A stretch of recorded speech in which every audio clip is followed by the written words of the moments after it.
Tu és o Deus dessa terra, Tu és o Rei desse povo, és o Senhor da nação. Tu és a luz desse mundo. A paz do Senhor, igreja. Amém? Eu convido os irmãos a abrirem as suas Bíblias em Gênesis, capítulo 45.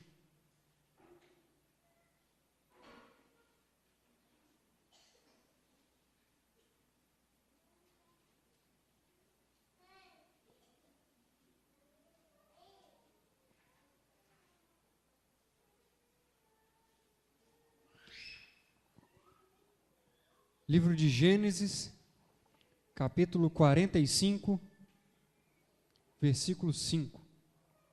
Amém? Assim diz a palavra. Agora, pois, não vos entristeçais, nem vos irriteis contra vós mesmos, porque para a conservação da vida, Deus me enviou adiante de vós. Feche seus olhos.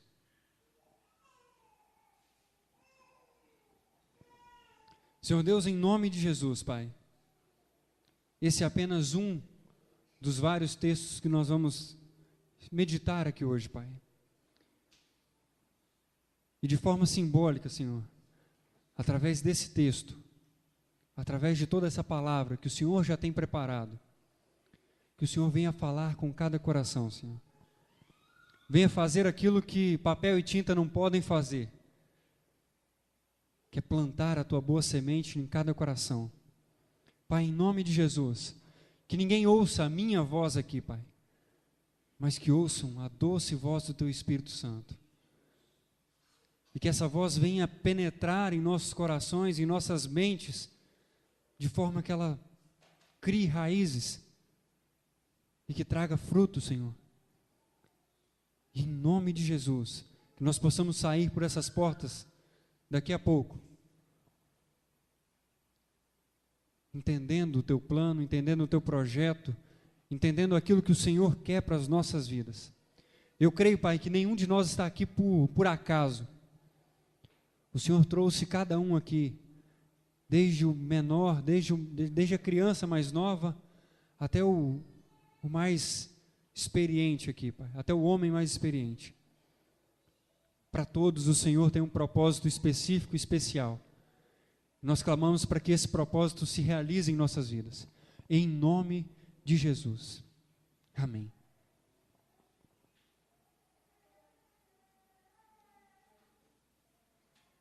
Meus amados, essa palavra o Senhor já tem cuidado e tratado ela comigo há alguns dias já, quase um mês já mais ou menos. E eu esperava a oportunidade de trazer isso para a igreja. E semana passada a gente trocou com o Tiago e a Ivone, né, nós trocamos porque eles tinham uma palavra específica sobre a ocasião, né, Dia dos Namorados ali, então. Mas Deus é maravilhoso, faz tudo no tempo perfeito. Eu creio que todos nós que estamos aqui hoje vai tirar algo de bom dessa palavra hoje. Vocês que não ouviram ela ainda, e eu que já ouvi, já meditei, já tive a oportunidade de ministrar em cima dela e vou ministrar novamente, e que Deus possa realmente frutificar essa palavra em nossos corações.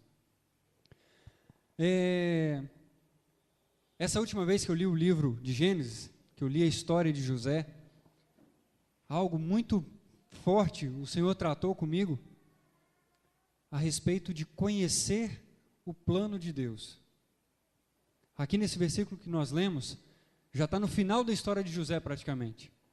Ele ali já passou por todos os problemas, já havia sido vendido pelos irmãos, já tinha sido nomeado governador do Egito, já estavam passando pelos 7 anos de seca, e os irmãos ali vieram comprar o cereal, o alimento para poder se alimentar, né, para não morrer de fome.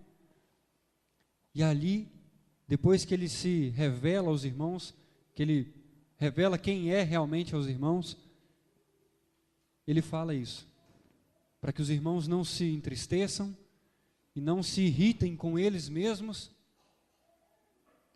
por causa de ter vendido José como escravo. E o final desse versículo diz: porque para a conservação da vida, Deus me enviou adiante de vós. Ou seja, José ali entendeu todo o projeto de Deus para a vida dele.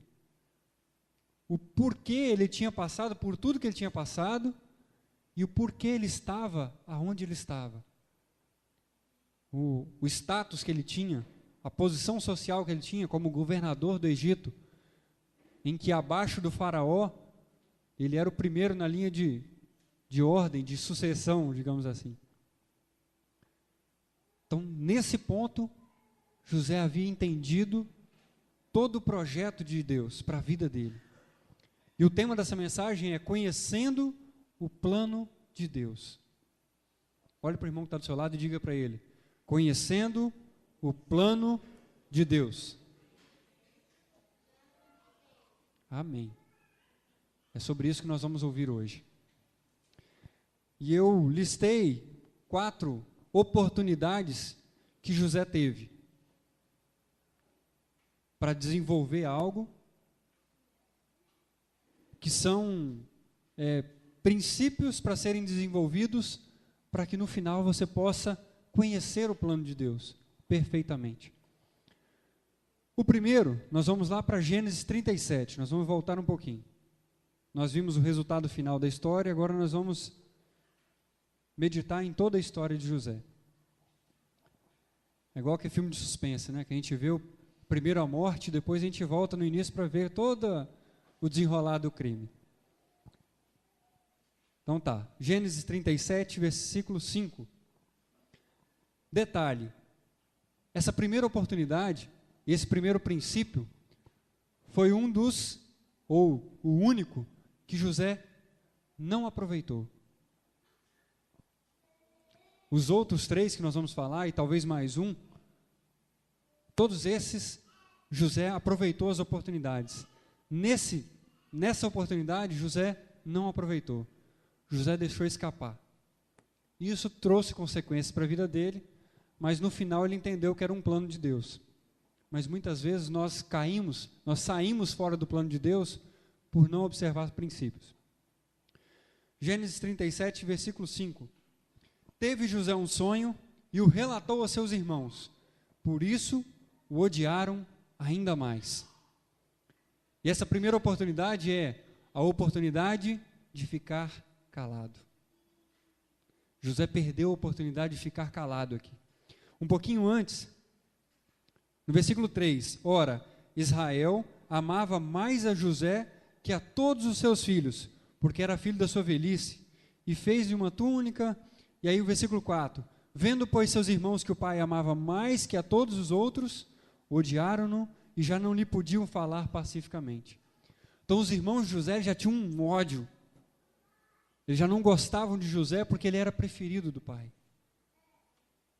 E aí José perdeu a oportunidade de ficar calado e contou esse sonho. Tudo bem que José contou esse sonho apenas como um sonho, nós até comentamos isso no irmão mais velho. Ele não falou que era uma promessa, que era um desejo dele e nem tudo mais. E esse sonho que José teve, todos se lembram, é aquele que ele sonhava que o feixe dele era maior que os outros feixes dos irmãos, e aí os feixes dos irmãos se curvavam para o feixe dele, toda aquela simbologia de que todos os outros irmãos iriam se curvar diante da autoridade de José. E José era o filho mais novo. E pela ordem e pela cultura da época, o filho mais velho era o que era o principal da família. A autoridade, depois do pai, era o filho mais velho. Então ali José perdeu a oportunidade de ficar calado.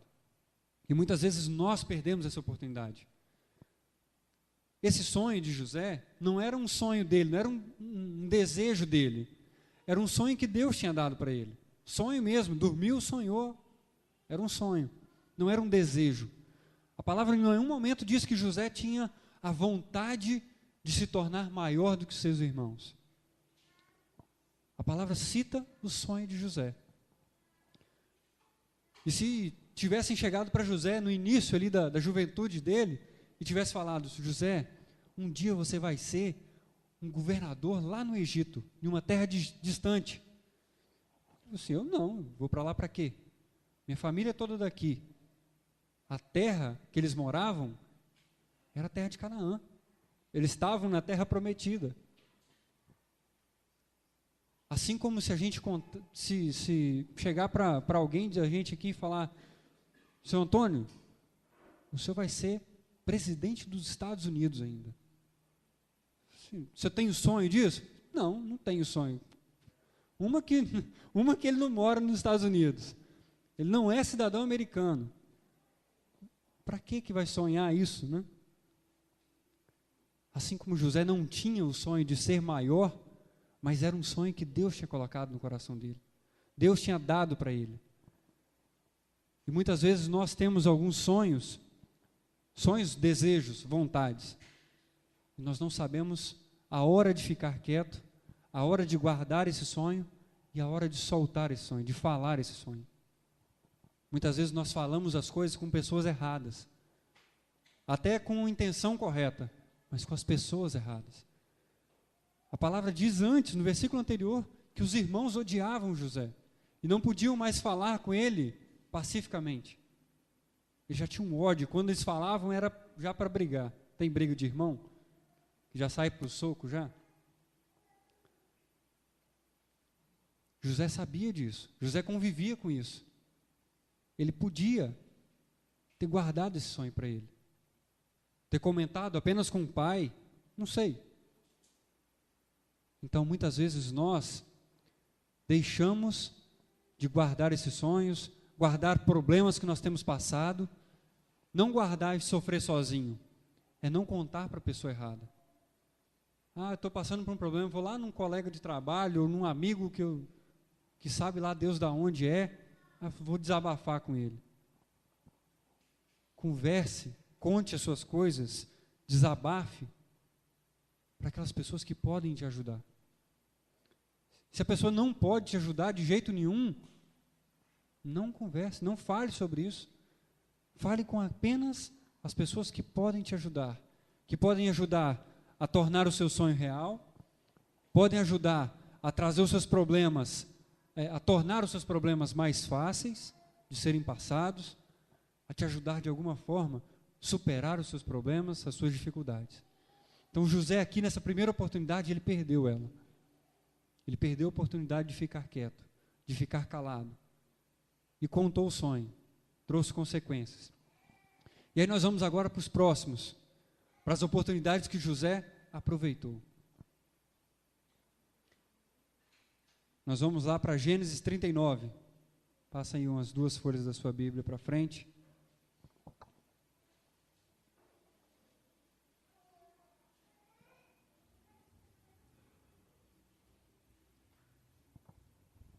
Gênesis 39, capítulo 9, versículo 9, perdão. Nesse momento, José já tinha se tornado o mordomo de Potifar. Ele já cuidava de todas as coisas de Potifar, cuidava da casa de Potifar. E José ali conhecia, sabia de todas as coisas que havia na casa, dos negócios de Potifar. Ele tomava conta de tudo, ele era um gerente geral da vida de Potifar. E aí a mulher de Potifar se engraçou para José. José era um homem bonito, vistoso. A mulher de Potifar não devia ser uma mulher feia, porque mulher de um homem assim, de Potifar, eu ia falar mulher de gente rica, mas não é por aí também não. Tem muita gente rica que tem mulher feia. Mas a mulher de Potifar provavelmente era uma mulher muito bonita, que andava adornada, que andava arrumada. E aí ali, a mulher de Potifar se engraça com José por várias vezes. São alguns dias que isso acontece. E o versículo 9, José diz para a mulher de Potifar: ele, Potifar, não é maior do que eu nesta casa, e nenhuma coisa me vedou, senão a ti, porque és sua mulher. Como, pois, cometeria eu tamanha maldade e pecaria contra Deus?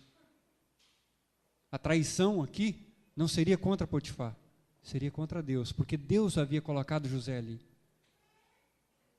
José tinha sido vendido como escravo para uma terra distante e se tornava gerente de um homem muito poderoso da época. E aí ali, a mulher se engraça, e ele reconhece que se ele fizesse aquilo, se ele se deitasse, se ele cometesse aquele pecado, não seria uma traição contra Potifar, mas uma traição contra Deus. E aí ali a gente aprende a aproveitar a oportunidade de desenvolver a justiça de Deus. Deus é justo em todas as coisas. E geralmente, na maioria das vezes, o diabo não coloca coisas ruins para roubar a nossa atenção, para nos desviar do caminho. Podem reparar que muitas vezes que nós caímos em pecado, em algum problema, não são em coisas ruins, são em coisas prazerosas, são em coisas que nos trazem prazer, que nos trazem um alívio, um sentimento gostoso, um sentimento da carne. E se deitar com a mulher de Potifar não deveria ser o sacrifício maior que José ia fazer na vida dele. E ali José conseguiu exercer e colocar em prática a justiça de Deus. Porque não era da vontade de Deus que José se deitasse com ela. Já que José estava sendo abençoado, a palavra diz que Deus era com José. E todas as coisas que ele fazia, ele prosperava. Então ali ele aproveitou a oportunidade de colocar em prática a justiça de Deus. E muitas vezes nós quebramos os nossos princípios. Não digo nem apenas nem os princípios de Deus, mas os nossos princípios. Aqueles que não chegam a ser pecados, mas nós achamos que é errado. Muitas vezes nós achamos que é errado, sei lá, não vou nem buscar exemplo, porque eu não pensei em nenhum exemplo antes, pode ser que eu cometa alguma falha. Mas muitas vezes nós quebramos os nossos princípios, porque achamos que aquilo vai trazer algum benefício para nós. Nós deixamos de observar princípios de Deus, porque aquilo pode trazer algum benefício para nós. E aí nós perdemos o foco da coisa. Há um tempo atrás eu falei sobre princípios aqui. Como é importante nós termos os princípios de Deus bem claros na nossa vida. E fazer com que esses princípios sejam preservados a todo instante. Muitas vezes a gente vai comprar pão e a mulher dá um troco errado. Aí fala assim, foi ela que me deu, eu não peguei, né? Eu não fui lá roubar do caixa dela, ela que me deu. Vai trazer benefício, né? Vai vir mais dinheiro para você. Mas os princípios de Deus e os seus princípios? Eu comentei nessa época também, quando eu falava sobre princípios, que há um tempo atrás desse na prefeitura, aconteceu uma situação comigo que em um momento eu observei que eu estava quase ao ponto de falar algo para uma pessoa, dar uma orientação para uma pessoa a fazer algo errado. Fazer uma coisa que não ia trazer um prejuízo para ninguém, mas estava errado. E naquele momento me deu aquele estalo, o Espírito Santo falou assim, opa, você foi longe demais, pode voltar. E aí eu parei de falar, eu falei assim, agora, eu já tinha praticamente começado a conversa. E aí eu fui recuando, e falei assim, você vai ter que fazer a sua parte. E não fui para lugar nenhum, voltei para a minha sala e pronto. Mas isso é muito difícil de acontecer. Não que eu seja extraordinário. Mas é difícil de se colocar em prática, realmente é difícil, porque algumas coisas não trazem prejuízo para ninguém, mas estão erradas. E aí a gente quebra princípios, quebra orientações, e isso traz prejuízo. Então, desenvolva a justiça de Deus na sua vida. O terceiro ponto, nós vamos para Gênesis 40, versículos 14 e o versículo 23.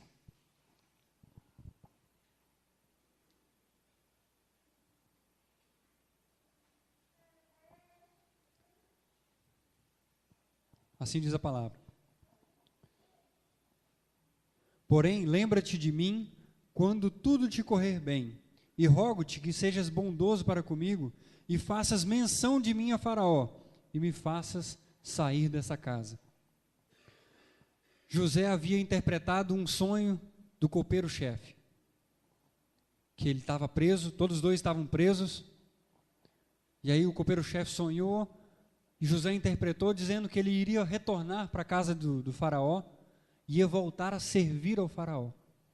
E aí José fala isso, assim, ó, eu peço que você se lembre de mim quando você voltar, e me ajude a sair daqui.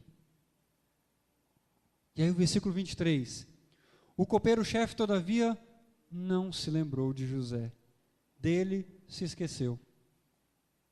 Abençoado de copeiro-chefe. Quantas vezes nós esperamos algo, de alguma coisa de alguém, achamos que essas pessoas não vão nos decepcionar, e elas nos decepcionam. Elas simplesmente esquecem de nós.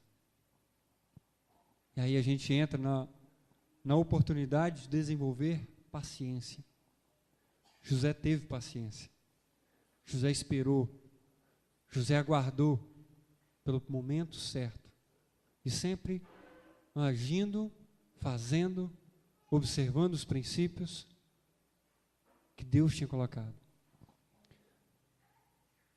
Às vezes a gente gostaria tanto que algumas coisas acontecessem na nossa vida, e elas não acontecem, e existe um ditado, muito do fajuto que tem no mundo, diz que Deus tarda, mas não falha. Parte dele está certa, quando diz que Deus não falha, mas parte dele está errada, quando diz que Deus tarda. Deus nunca tarda, Deus não atrasa em nada, muito pelo contrário, a palavra diz que Deus não atrasa, não tarda, faz tudo no tempo correto. E se o que você tem sonhado, o que você tem pedido, o que você tem desejado não aconteceu ainda, é porque não é o momento certo, ou porque não é o sonho de Deus. E aí com o tempo Ele vai te convencer disso, que isso que você tanto deseja não é o sonho de Deus para a sua vida. E aí aos poucos você vai mudando o seu modo de pensar. Há muito tempo atrás, eu vi uma palavra que dizia, sonhando os sonhos de Deus. E dizia como a gente muda os pensamentos quando a gente passa a observar princípios, a andar de acordo com a palavra de Deus, quando a gente passa a buscar a palavra e andar nos caminhos de Deus. A nossa mentalidade muda. Aquilo que a gente achava que era certo já não é certo mais. Aquilo que a gente gostava muito, a gente já nem gosta, e muitas até a gente tem aversão. Com o tempo, Deus vai colocando os sonhos dele para serem os nossos sonhos. Salmo 37, versículo 5. Entrega o teu caminho ao Senhor, confia nele e o mais ele fará. Confiar, esperar, ter paciência. Isso é essencial para que no final a gente contemple, a gente entenda, a gente conheça o plano de Deus. Para a gente encerrar, melhor, para a gente encerrar não, eu vou acrescentar mais um ponto aqui. Vamos para Gênesis 45. Está quase acabando, tá, gente? Gênesis 45, versículo 14. E lançando-se ao pescoço de Benjamim, seu irmão, chorou, e abraçado com ele, chorou também Benjamim. José beijou a todos os seus irmãos e chorou sobre eles. Depois seus irmãos falaram com ele. Aqui demonstra que José havia perdoado, havia declarado perdão para os seus irmãos. E essa oportunidade que José aproveitou é a oportunidade de desenvolver perdão. Muitas vezes nós ficamos agarrados com coisas que aconteceram no passado. A gente não declara perdão. Isso traz prejuízo. José teve a oportunidade de se vingar dos seus irmãos. E ele optou por não fazer isso. Isso é opção. Isso não é algo mágico. Isso é uma opção. Ah, mas eu sou cabeça dura, eu nasci assim, e eu vou fazer assim, e eu sou assim. É a tal da síndrome de Gabriela, né? Eu nasci assim, eu cresci assim, eu vivi assim, eu vou morrer assim. Não, isso é uma opção, você tem a opção. Nós temos a opção de perdoar, de declarar perdão. Não estamos falando que é fácil, mas é uma opção que todos nós temos. E a maioria de nós, e a maioria das ocasiões, nós optamos por não dar, por não declarar o perdão. Porque isso traz um sentimento gostoso para nós. Não, eu quero ver ela sofrer, eu quero ver ele comer o pão que o diabo amassou. Quem mandou fazer isso para mim? Bem feito. Precisamos declarar perdão. Quando nós não declaramos perdão, nós temos uma âncora amarrada aos nossos pés. Lembra aquelas bolas de desenho de preso amarrado no tornozelo? É igual aquilo. A partir do momento que nós declaramos perdão, as cadeias são quebradas, as correntes são quebradas. Nós estamos libertos para andar para frente novamente, para prosseguir. E algo que eu vou acrescentar aqui, que não está no meu esboço. José, dentro desse tema de perdão, José aproveitou as oportunidades de esquecer o passado. Eu vi uma pregação há alguns dias atrás, falando que se tinha alguém que sabia lidar com o passado, era José.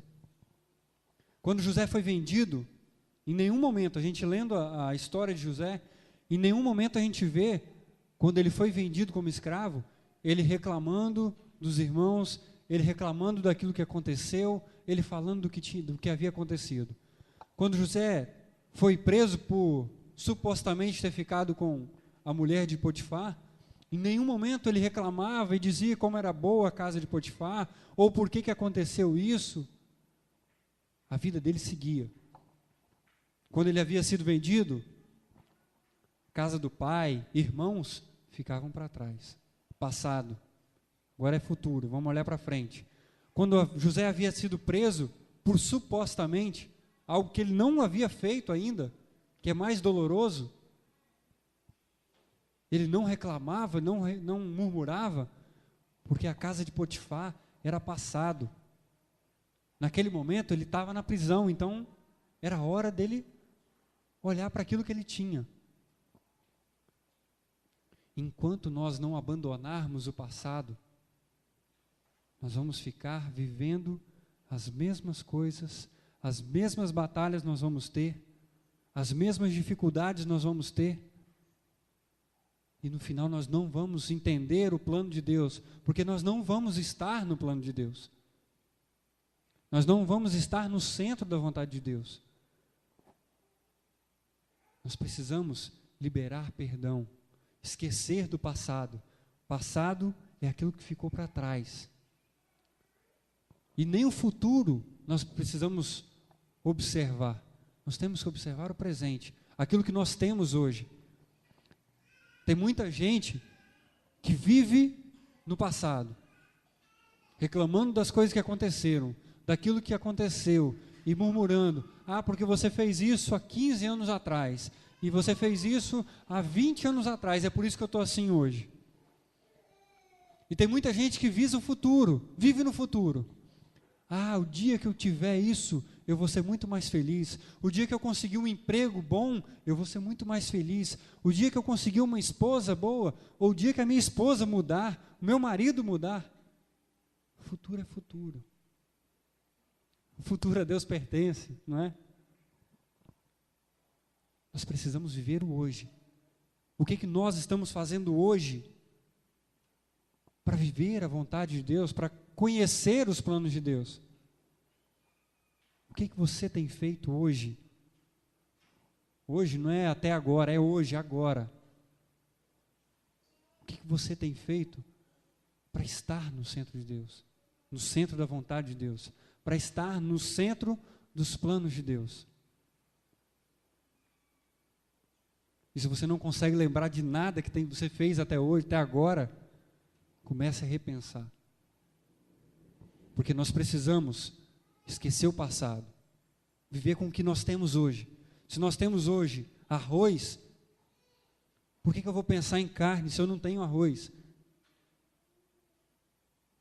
Se você não tem um emprego bom, vá buscar, vai se capacitar, vai buscar treinamento, porque emprego existe aí na rua. Quando as pessoas reclamam, eu estou desempregado há tanto tempo, é porque não está capacitado em alguma área. É porque está buscando em uma área diferente do que tem capacitação. Nós precisamos viver com o que nós temos hoje. Paulo dizia isso. Esqueço das coisas que ficaram para trás e prossigo para o alvo. O que havia acontecido no passado de Paulo era passado. Ele tinha o objetivo dele, o plano dele muito bem traçado. E é isso que nós precisamos, para entender o plano de Deus, para que no final a gente possa ler esse versículo 5 do capítulo 45, que nós lemos no início, e fazer isso da nossa vida também.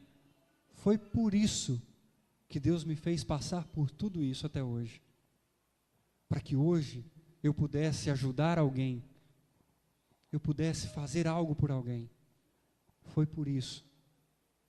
E não, eu não sei por que eu passo tanto problema assim.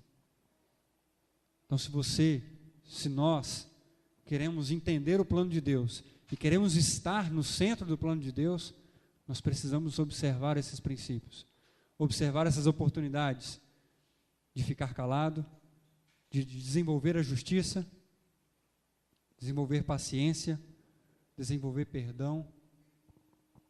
Precisamos disso. Amém? Vamos colocar de pé?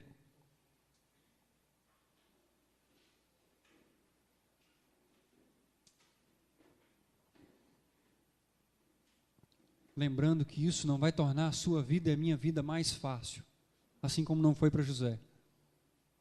Ser vendido pelos irmãos, ser escravo, ser preso injustamente, não é fácil. Mas faz com que a gente entenda o plano de Deus. E é isso que nós devemos buscar. Nós vamos orar por isso. Senhor Deus, em nome de Jesus, Pai, nós estamos diante da Tua presença, diante da Tua palavra, e sabemos que o Senhor é real, o Senhor é fiel em cumprir tudo aquilo que o Senhor tem prometido para nós, Pai. Pai, nós cremos que quando observamos princípios do Senhor, somos beneficiados. Isso traz benefícios para a nossa vida. E nós queremos, Pai, que esses princípios que foram ditos aqui, que o Teu Espírito Santo tem tratado aos nossos corações, nós queremos, Pai, que esses princípios se tornem reais na nossa vida. Nós passamos a aproveitar as oportunidades que o Senhor coloca em nós, Pai. Desenvolver a justiça, o perdão, a paciência. Pai, em nome de Jesus, Pai, que cada um de nós possamos declarar o perdão verdadeiro para aqueles que fizeram algum tipo de mal para nós, Senhor. Nós não queremos ser como museus, Pai, vivendo do passado, vivendo de coisas que aconteceram no passado. Nós queremos viver o hoje, viver o agora, sabendo que o Senhor tem um plano especial para cada um de nós, Senhor. Tem um projeto preparado para cada um de nós, Senhor. E eu creio, Pai, que quando nós observarmos esses princípios e alguns outros que o Senhor coloca em nossos corações, Pai, nós vamos viver os teus planos perfeitamente, Pai. Nós vamos ter uma experiência real com o teu projeto em nossas vidas. Em nome de Jesus, Pai, que o Senhor possa abrir os nossos olhos, nos dar entendimento para o teu projeto, para o teu plano, para a tua vontade, e que nós possamos sair daqui, Pai, entendendo um pouco mais daquilo que o Senhor quer para as nossas vidas, buscando um pouco mais, Senhor, entender as tuas vontades e fazer um pouco mais daquilo que o Senhor quer que nós façamos, observar um pouco mais de princípio, Senhor, em nome de Jesus, Pai. Amém. Amém.